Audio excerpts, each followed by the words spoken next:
চুয়াডাঙ্গায় শিশুকন্যাকে ধর্ষণ চেষ্টার অভিযোগে এক ব্যক্তিকে গ্রেফতার করেছে পুলিশ। সোমবার রাতে ঝিনাইদহের কালীগঞ্জ এলাকায় অভিযান চালিয়ে তাকে গ্রেফতার করা হয়।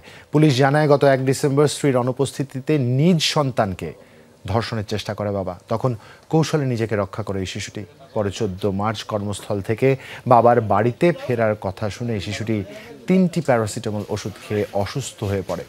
এ সময় তাকে হাসপাতালে নিলে বিষয়টি জানাজানি হয়। এরই জেরে সোমবার অভিযুক্তের বাড়ি ঘেরাও করে বিক্ষোভ করে স্থানীয় জনতা। খবর পেয়ে পুলিশ গিয়ে পরিস্থিতি নিয়ন্ত্রণে আনে। এই ঘটনায় শিশুটির মামা বাদী হয়ে মামলা করেন। আসামি একটি ব্যাংকের নিরাপত্তা প্রহরী হিসাবে কাজ করে। আজ তাকে আদালতে তোলার কথা রয়েছে।